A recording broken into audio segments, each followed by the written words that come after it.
Graça e paz, meus irmãos. Aqui quem fala com você é a sua irmã Cleia, amém? Sejam todos bem-vindos aqui no nosso canal Alerta Igreja. Compartilhe esse vídeo e se inscreva no canal. Meus irmãos, nesse vídeo eu quero trazer uma palavra aqui para vocês que se encontra no livro de Êxodo, capítulo 1, a partir do versículo 7. E eu queria estar falando com vocês aqui um pouquinho sobre as formas que Satanás ataca as vidas dos servos do Senhor. Êxodo capítulo 7 começa assim: os filhos de Israel frutificaram, e aumentaram muito e multiplicaram-se, e foram fortalecidos grandemente, de maneira que a terra se encheu deles.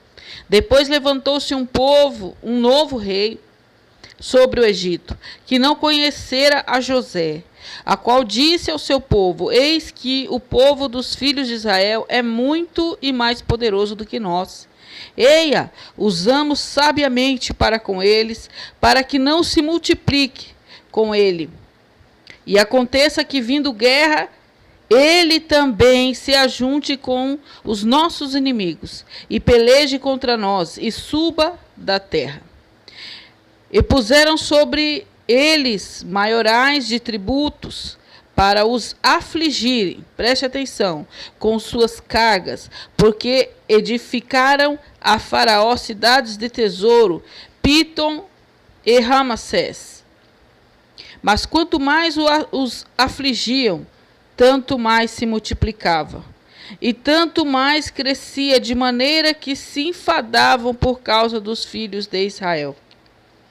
E os egípcios faziam servir os filhos de Israel com dureza. Assim lhes fizeram amargar a vida com dura servidão, em barro, em tijolos, e com todo o trabalho em campo, com todo o seu serviço em que os serviam com dureza.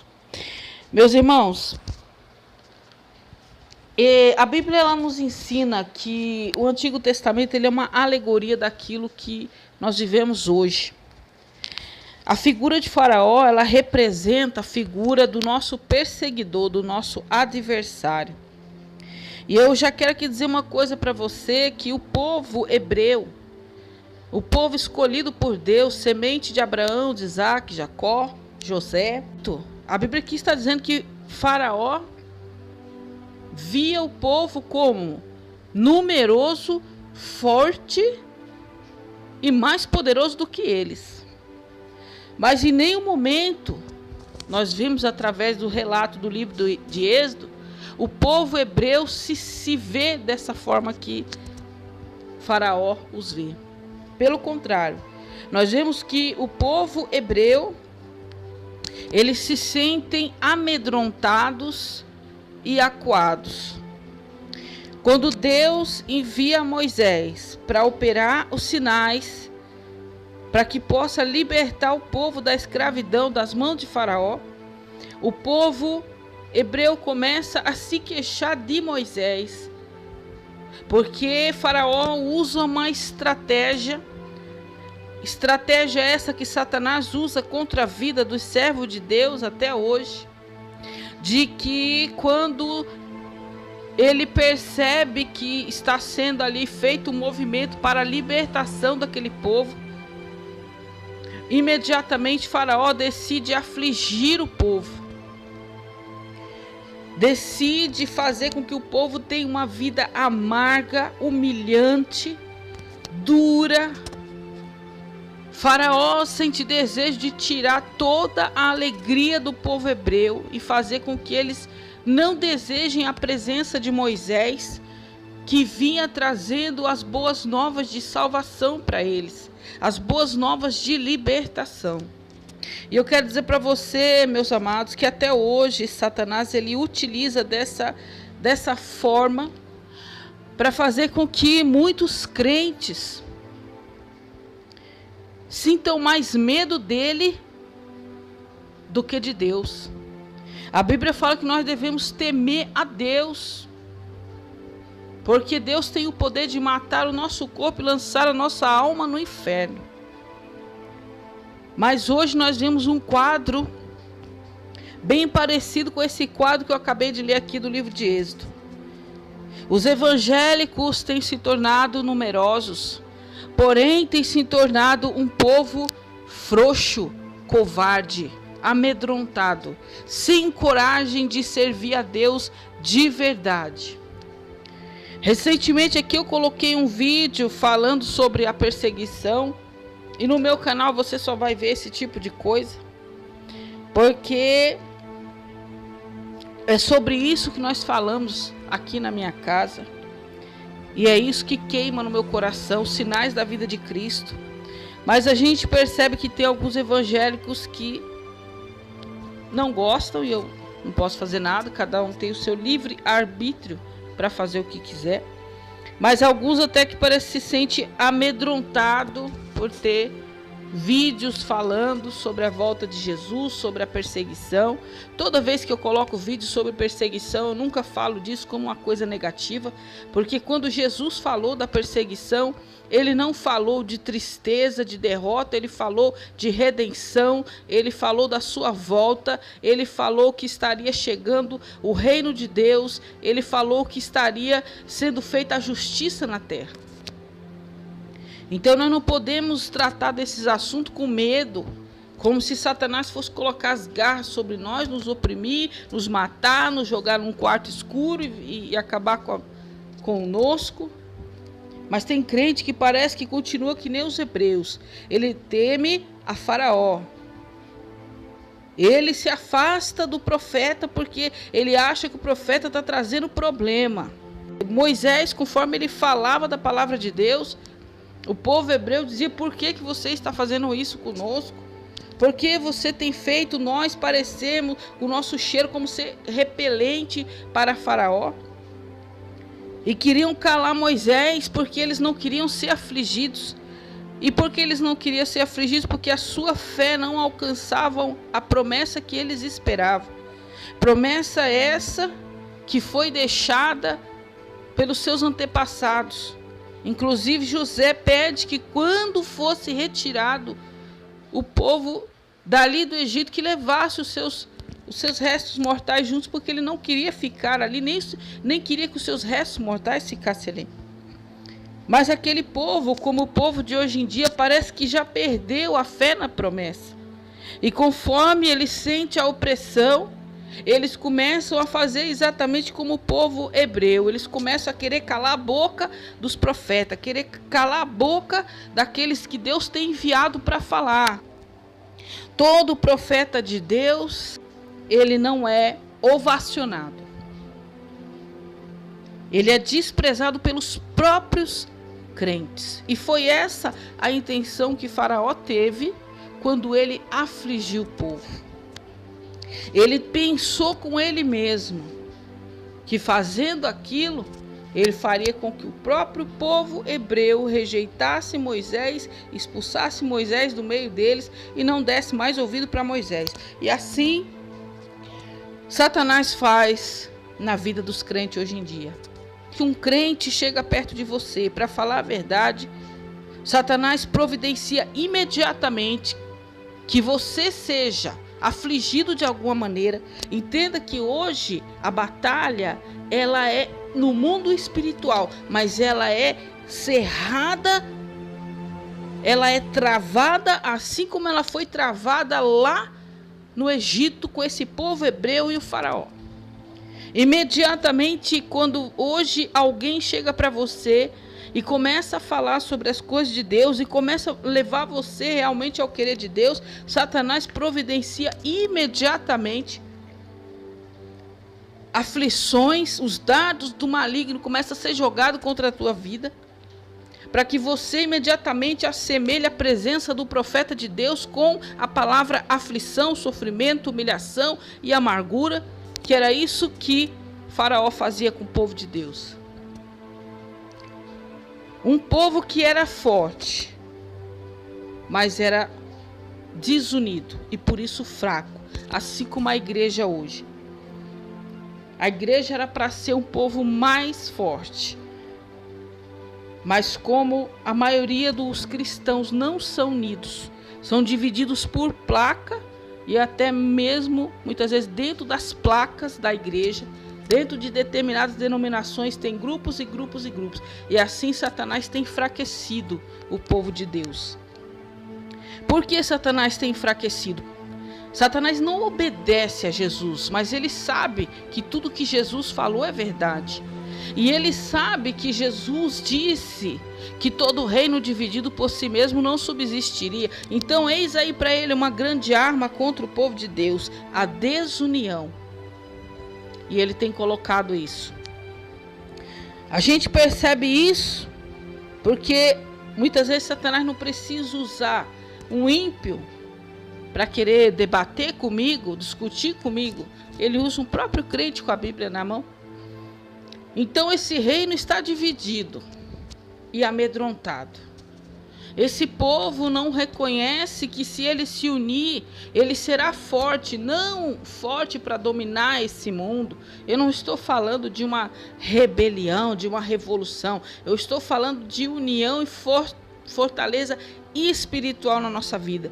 Porque se nós estivermos unidos uns com os outros e com Cristo, o inferno não pode conosco. Mas infelizmente, Faraó, que hoje é o nosso adversário, ele colocou essa estratégia. E ele tem dividido. E os crentes hoje têm temido. Os crentes hoje, dependendo da palavra que você vai falar perto dele, ele corre. Porque ele diz, essa palavra é a palavra que gera problema. Eu vou sair correndo. Meus irmãos, observe que todo o período que o povo hebreu passou no Egito, eles serviram como escravos, com sofrimentos, aflições, com as suas vidas amargas, mas que no momento que chegou a hora da libertação, esse sofrimento se multiplicou. Nossa vida, meus amados, quanto mais se aproximar o momento da nossa libertação, o sofrimento vai se multiplicar, a perseguição vai se multiplicar como tem se multiplicado. Isso é uma realidade que muitos crentes gostam de virar a cara para o lado, porque hoje mesmo eu estava comentando com a minha filha. Nós estávamos vendo aqui um vídeo mostrando a Bíblia chegando lá na China e a alegria dos chineses quando eles receberam a Bíblia. E aqui no Brasil nós estamos num país abençoadíssimo. Nós temos Bíblias, nós temos 3, 4 Bíblias dentro da nossa casa. Nós temos oração pela manhã em todas as igrejas. Nós temos tarde da bênção em todas as igrejas. É só nós querer, sentir vontade de ouvir a palavra, nós vamos. Nós temos quase todas as noites culto na nossas igrejas. E muitas vezes nós não damos valor. E os crentes aqui do Brasil não querem nem saber de ouvir falar sobre a realidade do que acontece. Deus traz coisas maravilhosas na nossa vida. Paz é uma coisa que o Senhor Jesus prometeu e nos dá a cada um de nós que buscamos e servimos a Ele. Eu hoje vi um vídeo de uma mulher muçulmana que serve a Deus numa igreja subterrânea. Mas depois que ela saiu do islamismo e aceitou Jesus, ela falou que agora, só agora, ela sabe o que é paz. Olha para você ver, meu amado, como você está temendo a pessoa errada. No país onde essa mulher vive, quem abandona o islamismo e vai para o cristianismo é punido com a morte por traição. Mesmo assim, o Rei dos Reis está protegendo aquela mulher. E ela diz que é agora, com Jesus, mesmo com a ameaça da possibilidade de ser morta, foi aí que ela descobriu o que é paz. Aí que o coração dela sentiu o que significa a palavra paz. E hoje tem muitos crentes aí que morrem de medo aqui no Brasil. Eu fico tão triste com isso, meus amados. O nosso Deus tem todo o poder nos céus e na terra. E tem gente que está como os hebreus, mandando Moisés calar a boca e, se possível, sair do meio deles. Porque Moisés, as tuas palavras têm fazido com que Faraó se enfureça contra nós. Aprenda uma coisa, meus amados. Profeta de Baal profetiza aquilo que o mundo quer ouvir, para que ele possa se sentar na mesa de Jezabel e comer do bom e do melhor. profeta do Senhor, como Micaías, ele profetiza o que Deus manda, vai parar no calabouço, e é a minoria. 400 profetas profetizando aquilo que o rei Acabe queria ouvir. 2 Crônicas, capítulo 18. Porém, você vai ver o rei Acabe se referindo ao profeta de Deus, de que maneira? Josafá fala, não há um profeta de Deus aí para que nós podemos consultar. O rei Acabe diz, sim, ao profeta Micaías, mas eu o aborreço, porque ele não profetiza de mim senão mal. Em outras palavras, eu aflijo ele, eu não gosto dele, porque ele não fala as palavras que eu quero ouvir. Eu quero dizer para você que profeta de Deus não fala aquilo que você quer ouvir. E eu quero dizer para você que crente apostatado como o rei Acabe, que nasceu no meio do povo de Deus, mas que há muito tempo a sua vaidade já o levou para outros caminhos, ele simplesmente aborrece aos profetas verdadeiros de Deus. Profetas de Baal sentam-se na mesa junto com ele, comem e são honrados por ele. Profeta de Deus, ele manda para o calabouço. Mas não esqueça de uma coisa, meu amado, livro de Êxodo, capítulo 1, versículo 12, mas quanto mais os afligiam, tanto mais se multiplicava e tanto mais crescia. Não tenha medo de ser perseguido, não tenha medo de ser afligido, porque quanto mais perseguido e afligido você for, mais você vai crescer como servo de Deus, mais a tua luz vai crescer como a aurora, vai nascer e vai se tornar um dia perfeito diante de Deus, pois é na provação que somos aprovados. Satanás aqui, ele usa uma estratégia, aliás, Faraó aqui, ele usa uma estratégia de começar a matar os meninos do sexo masculino. Era uma estratégia que ele achou para barrar o crescimento e a força do povo de Israel. E eu quero dizer para você que nos dias de hoje, Satanás, ele usa essa estratégia, só que não dessa maneira, porque como eu já falei para você, hoje a batalha é espiritual. Naquele tempo, o Faraó procurou os homens, os meninos, sexo masculino, porque eram eles que quando cresciam se tornavam homens, tinham mais força.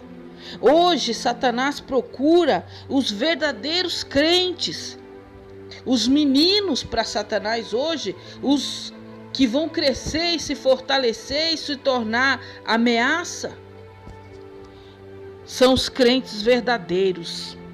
E Satanás sabe decifrar crente que não tem firmeza com Deus de crente verdadeiro. A Bíblia diz que todo aquele que deseja servir a Deus com sinceridade vão padecer perseguições. Esses são os meninos para Satanás hoje em dia. Eu quero falar para você que porventura Deus tem te chamado como profeta. E você tem passado mais ou menos aquilo que Moisés passou quando Moisés foi cumprir a ordem de Deus ali. Quando Moisés foi falar com Faraó a respeito daquele povo. Moisés disse para Deus, se nem o povo quer me ouvir, como pois Faraó me ouvirá? E essa é uma dificuldade que os profetas de Deus encontram. Os próprios servos de Deus dentro da igreja se levanta contra você. Aí você diz, como eu posso levar esse evangelho ao mundo, sendo que aqui mesmo dentro da casa de Deus eu enfrento a oposição dos próprios crentes. Ao invés deles me incentivar, eles querem me calar. Mas eu quero dizer para você uma coisa. A história de Gideão nos garante que Deus não tem tratado com pessoas covardes. Esse sentimento de covardia, de comodismo, de deixa como está se não piora, ele não provém do Senhor. Na história de Gideão nós vimos que Deus manda voltar para trás todos os covardes e medrosos. Aí os covardes e medrosos hoje vão pensar, mas nós somos a maioria. Ei, Nós somos a maioria que pensamos assim. Quem tem esse pensamento aí são poucos. A minoria que pensa em santidade, separação, eu quero dizer para você, como eu falei do profeta Micaias, os profetas de Deus são sempre minoria. E Deus não precisa de maioria para vencer. Pois de 32 mil homens que estavam ali, covardes, Deus mandou todos voltar para casa. Sabe o que Deus está falando para você? Sabe essa maioria de crente covarde que está do teu lado? Deus não precisa desses crentes. Deus precisa de um que tenha coragem, como Moisés teve. De pregar a palavra de Deus com verdade. De dizer a verdade que liberta para o povo. E não se preocupe não, porque muitas vezes a palavra não é recebida no meio da igreja, mas vai ser recebida no mundo. Os hebreus temiam, Moisés desanimou. Se nem o povo que é o teu povo acredita no que eu estou falando. Mas não se preocupe, amado. Mas vale uma palavra verdadeira salvar uma alma do que um falso evangelho que vem sendo pregado e levando multidões a um falso evangelho, a um evangelho que não é santo, que não tem por objetivo se santificar e apresentar os seus corpos como vasos de honra perante o Senhor. Porque se fosse para que o homem vivesse de qualquer maneira, Jesus não precisaria ter descido na terra. Jesus não precisaria ter sido entregue na mão de malfeitores, açoitado, derramado seu sangue puro, santo.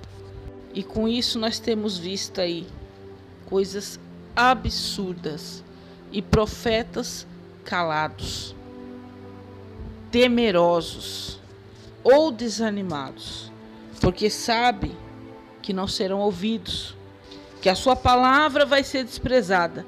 Não se importe com isso, meu amado. Não se preocupe. Você pode estar falando aí num canal do YouTube uma palavra simplória. Você pode ser um obreiro e quando te é dado a oportunidade de levar a palavra, você fala uma palavra simplória, porém verdadeira. Mas você não é o desejado. Você não é ovacionado. Você muitas vezes não é aplaudido. Mas a tua palavra permanece como a palavra de Cristo. Que nessa época de tantos sinais, são tantos sinais, são tantas coisas se cumprindo. O evangelho vem sendo pregado em todo o mundo. Lugares que antes era tido como quase impossível, a igreja tem se firmado suas estacas e tem aumentado as suas tendas. Meus amados, não falta nada para se cumprir. O arrebatamento pode acontecer a qualquer momento. E não vamos temer, não vamos deixar que as armas de Satanás venham a causar efeito na nossa vida. Amém, amados? Que a paz do Senhor Jesus fique no lar e no coração de cada um de vocês.